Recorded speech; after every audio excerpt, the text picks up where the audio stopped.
when you pick up many of the smartphones today have a 3D camera in the front.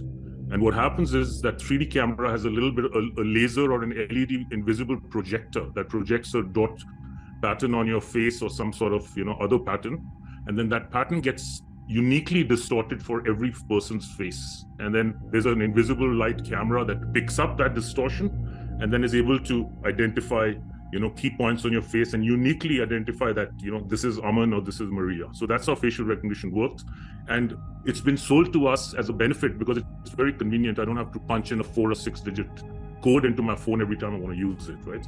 Yes. So that's how facial recognition was introduced to the world. Many of these so-called technological advancements have been introduced under the guise of convenience, but what they're actually leading to is, as you said, a digital prison. That's right. And so they give us the carrots, right? If you go back 20, 25 years, consumer electronics, computers, cell phones, and other gadgets, video games, they're all kind of subsidized, very low cost, so that they are able to permeate every corner of society. So like even, people who are not very well off, they have all these gadgets. So they're sold to us as the carrots. And it's for convenience, and it's also for safety and security, right? And it's to catch the bad guys. And, as a society, we tend to kind of accept all the carrots. But by the end of the presentation, or even halfway through it, you'll see how the sticks are coming if we don't watch out. And they've already started, and most people are, they don't know what's coming. So if you go to China, Big Brother has already met big data, right? They already have facial recognition, which is connected to social credit scoring, and that directly lends itself to a control system. And they already announced it in China for many years. I was in Shenzhen, China in 2019, 3 years ago, for an optical conference. And every corner you go, intersections, streets, buildings, indoors, outdoors, are just littered with cameras. And there are screens everywhere, and they are telling you that we are watching you. And we are watching you, and you will be okay with us watching you all the time. And so people have become very compliant. We ourselves use Atlas VPN to protect our data online. Atlas VPN is more than just any other VPN. It blocks all malicious links, ads, and trackers, and notifies you when someone is trying to spy on or steal your data. If you want to grab Atlas VPN, they have a great deal going on right now for just $1.83 a month and 3 months extra for free. We've provided a link in the description you can use to grab this deal. Try it out with a 30-day money-back guarantee. Not only does it protect your data, it also keeps your searches completely private. Also, protect unlimited devices at once. No limits are set. One subscription only for the best price. That's why we use Atlas. Oh, did we forget to mention it saves you a lot of money booking online? It's that easy. Grab Atlas VPN using the link in the description and secure your data today. You can then control the social credit system. It's like a feedback system on how people behave. And this is how compliance has been achieved in China. Now, they're already doing this in the Western countries. It's just that they haven't told us yet. So our social scoring has already started. Our carbon tracking has already started. I was in India recently, and when I got my receipt from United Airlines, it had a carbon footprint of 3.3 tons each way on the receipt. So yes, the conditioning's already started, and we're talking here in Australia about banks starting to notify you about your carbon footprint on your transactions. So that conditioning, you're absolutely right. We're already in that system. That's right.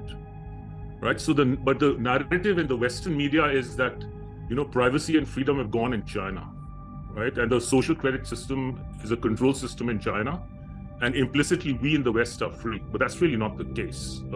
But the narrative is there, and it gives people the illusion that all the surveillance being put up in our cities and our towns in the Western countries is for security and safety of the people. But what is not said is that per capita cameras in America are greater than in China. We have 50 million tethered surveillance cameras in the United States connected to the internet and therefore to AI. And by 2025, $2 trillion would have been spent on cameras and the surveillance infrastructure of smart cities. Right? London is ranked number 3 in the world in terms of number of cameras per 1,000 people. Right? So the infrastructure is in place and is expanding. So if people, look up and they keep their, wits about them and go out in your town and cities, you'll see more and more surveillance infrastructure being set up, and it'll all be sold on the pretext of safety and security of the people. Right? So in the old days, what was surveillance? A bunch of cameras around the city, and there'd be people sitting and watching these LCD screens or LED screens for, thieves and all. And so human eyeballs are gone. Now, no humans are necessary. All the monitoring will be done by smart artificial intelligence security guards that are watching us at every moment. And so you're being, literally, they're listening in, they're watching, they're analyzing, they're logging, they're learning, and then it repeats the cycle. I have a question, Aman. You mentioned sort of 20 billion devices around the world. Are all of these devices also listening? If they have a microphone, chances are they are listening. Like your cell phone is listening. Of course. Like this Zoom call is not only listening, it's recording, analyzing our discussion. And we are being scored by AI as we speak. And since I'm talking to you and you're talking to me, our social credit score is being reduced in real time as we speak. So when are we not alone? Pretty much never, right? And if you have devices in your house, such as Ring cameras and all, those are all tracking devices. But let me introduce to you a term called the panopticon, which is a kind of a circular prison. And this is a picture from Rhode Island, one of the states in the United States of America, back from the late 20s. And this is a circular prison where the guards are in the middle and they can watch pretty much all the activity going on in each prison. So all the prisoners know that the guards can watch them at any time. Where we are living is in a digital panopticon, right? And instead of there being security guards, there's computer vision, cameras with computer vision and artificial intelligence. So everyone is being monitored everywhere all the time. And so this has been put in place already. And a few years ago, I was, at a venture capital summit in New York City, and this term was introduced called the Internet of Eyes. And I found it kind of not creepy, but I was kind of curious as to why this term was there. But literally, now everything is falling in place. It's the Internet of Eyes. There are cameras everywhere at intersections. All your automobiles are spy vehicles. They have cameras inside and outside. Tomorrow, by 2025, there'll be an average of at least 16 cameras in every new vehicle. And once you have autonomous driving vehicles, there'll be radar, LiDAR, as well as cameras, and some might even have sonars. They have cameras in space, looking down at the Earth, counting trees, and mapping digital IDs to trees. You have cameras in drones, license plate readers, cameras inside your car, cameras in bus stations, airports. So you're being tracked everywhere. Did you so just this say, is the Internet of Eyes. Did you just say mapping digital IDs to trees? Yeah, every tree and plant, all of nature is going to be mapped digitally. And eventually we'll be getting pushed into the metaverse. Well, digital IDs with trees are going to be, sorry? Well, this is fascinating to me, because what they're doing, Aman, is they're currently shifting all humanitarian causes towards climate change and looking after what they call Mother Earth, according to Nancy Pelosi. And they're meeting this month for an interfaith meeting on Mount Sinai, where they're announcing their new climate 10 commandments. It's unbelievable what these people are doing. And so that's right. That would mean if they are digitally mapping every tree, every plant, then that would also be able to impact your score should you interact with one of these trees or plants or harm them, or emit too much carbon affecting this plant, or so they say. This would also impact your social credit score. There really is no escaping from this surveillance. Yeah, we'll talk about that, about the escaping part towards the end. But sure. In general, you're right. And they're doing a lot with trees and nature. That's a new presentation unto itself. Right. I'd love to have you back to talk more about that at some stage, but please do go on. Okay, so as I was saying, if you have technology at home, you have eyes and ears at home. And so each of us is helping Big Brother if we have technologies from companies like these. If you use Google products, Samsung products, Facebook, Microsoft, or Zoom call, for instance, Apple watches, they're one of the worst things to have. The Ring cameras, they track every device on your network, its location, its movements all the time. And of course, if you have a Ring camera, as the camera's generations improve, they're also identifying when you're coming home, when you're leaving, who's coming to visit you. So all the tracking is going on and the scoring is going on even when you're at home. So I'll just make a switch to, these LED lights. I started to notice in San Francisco 2.5 years ago that a lot of the the low pressure sodium, the yellow halogen type of lights, they started getting replaced by these very bright array LED lights. And yes. Have you seen that in Australia? You must have seen it everywhere. Everywhere. And they're putting it up like literally in the denser population every 30, 35 yards apart. It's really horrible. I live in Montana, which is in northwest Montana, relatively lower population. But in the closer towns and cities, they have a lot of these, and it's really putrid, right? And these are called smart lights and smart poles, which are an integral part of the smart city infrastructure. They all are wirelessly communicate with each other, and then there's fiber optic cables under the ground, which are then connected to 5G towers and to other communication facilities nearby. So and what they purpose also do will they serve? They're basically, it's an open air concentration camp for surveillance, as well as, I'll show you, it'll be weaponized. These can be weaponized, these LED lights. And then they will also host all sorts of sensors in the name of climate change and global warming. Right? So here's an example of a smart pole. They'll have noise sensors, and it's for noise pollution, but actually it's really for listening people's conversations. Of course. They'll have people counters, they have surveillance cameras, they will have public address systems, like in Auschwitz concentration camps, where the soldiers are giving orders to to all the people who are the prisoners.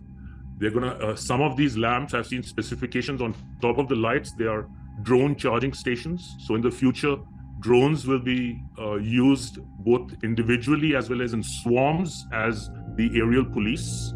And I've done there's a lot of information available on DARPA and other websites on these drone swarms and how they're going to be used against enemies of the state. And also, I mean, if you notice in America, there's been a lot of talk about defunding the police in Yep. in the last 2.5, 3 years with, it's all these false flags that they keep coming up with, and then they change the narrative on certain agendas. Yes. But one should know that I think the takeaway is these smart poles and smart lights are an integral part of this smart city grid that they are building everywhere.